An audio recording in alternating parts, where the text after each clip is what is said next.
We wrote the first book on ISIS. We were at our center at Oxford University back in the mid-2014, 15, 16. In that period, we were operating there. And we wrote a book called Rise of ISIS. It was really the first book out on ISIS. It was #1 New York Times bestseller.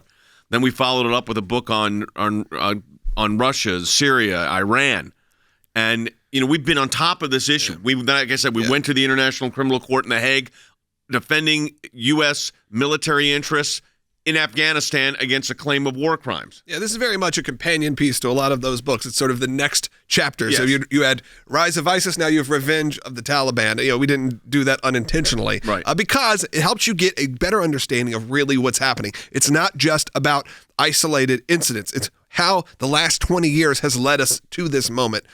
Plus, how we're going to have to reshape things in the next 2, 4, 6 years, and beyond. I hate to say that it's happening, but it is, and that is Taliban forces in Afghanistan have started summarily executing or forcefully disappearing, as they call it, more than 100 former police and intelligence officers in just 4 provinces since taking over. Now, this is despite promises that they were not going to do this kind of activity. And, of course, the Afghan government denies this vehemently, saying this is a slander against, and listen to this, because I think this is an important statement.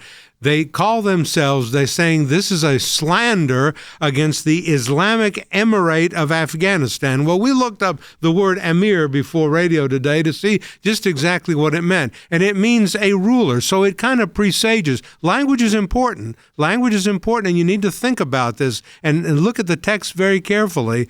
What they're saying is we don't have an emir right now, but we're going to have an emir, which is the prelude to a caliphate. The Biden administration, I'm reading it from what you said, botched just about every foreign policy decision they've made so far. The Biden administration has botched virtually every foreign policy initiative that the United States has faced, from the catastrophic withdrawal of American troops in Afghanistan, leaving behind hundreds of Americans to the mercy of terrorists controlled by Islamist jihadists, from exposing the Afghani people to starvation and child bride marriages to summary executions. Yeah. So the Biden administration is an abject failure. They're killing these people that helped us. Exactly what we were afraid of, and exactly what the Biden administration has not prevented. 21 countries, including the European Union, and countries from all over the world, from Australia to the Ukraine and so forth, including the Swiss, the French, the English, and so forth,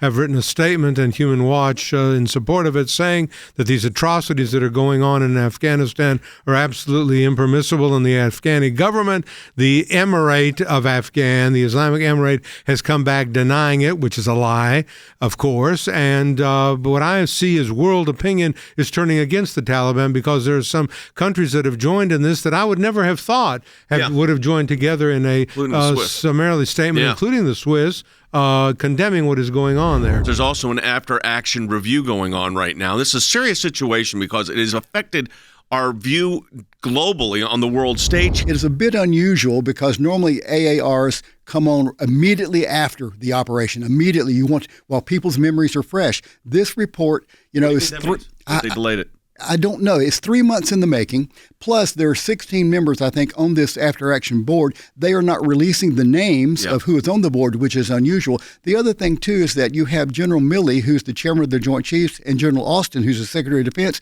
They both were involved in Afghanistan as commanding generals. And they're on the committee. No, they're not on the committee, but they're overseeing it. This was an abject failure of policy. The problem here is that this is a consistent aspect, if you will, of the Biden administration. In other words, they don't foresee problems. They don't solve problems. They are quite reactive. And with respect to Afghanistan, essentially they caved, but then they pivoted and they blamed the prior administration. Now, Logan has just finished up a tremendous, was it 10-part? Yeah, it's a 10-part documentary. 10 episodes, and it's available right now. So if you make a donation right now, you're going to see some clips later in the show in a trailer. But right now, if you'd make that donation, just check your receipt. It will say, here's your exclusive link to watch Revenge of the Taliban, our new 10-part series. So you'll be able to watch it however long, how many times you want to.